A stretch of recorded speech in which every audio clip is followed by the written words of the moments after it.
It's all system go for the emerging markets and developing countries to meet under one roof. After months of speculation on whether the summit will go ahead as planned following the warrant of arrest issued for Russian President Vladimir Putin by the International Criminal Court, it's confirmed that the meeting will start in Johannesburg next week Tuesday. Political parties in South Africa are watching the event with keen interest. DA Shadow Minister of International Relations Emma Louise Powell says, inasmuch as they welcome the mutual independence of countries of the world, they are concerned about some of the issues to be discussed, especially the possible expansion of the BRICS bloc. 13 countries such as Saudi Arabia, Iran, Belarus and the UAE have now asked to join. These nations' values are not congruent with our country's commitment to constitutional values such as freedom, democracy, tolerance, justice and human rights. EFF leader Julius Malema, on the other hand, is skeptical about South Africa's hosting of the summit, especially after Pretoria, according to him, succumbed to the calls to bar Putin from attending the gathering in person.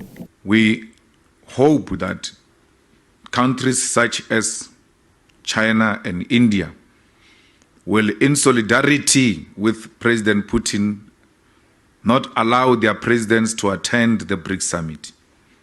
Because what South Africa did to President Putin, it's a serious humiliation of a sitting president.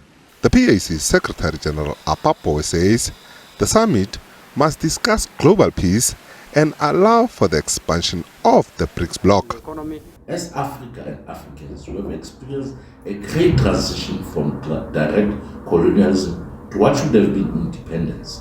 Unfortunately, independence and freedom have been void of self-determination. The Freedom Front Plus warned that joining BRICS should not come at a cost that will affect South Africans negatively. BRICS should not be to the detriment of our traditional trade partners, where a lot of job opportunities are created. And if we lose that, let's say if we are kicked out of our Goa, we are going to lose a lot of jobs. Meanwhile, the NFP is calling for the development of the African continent to be prioritized, while the ATM says the move to become part of BRICS was a great step.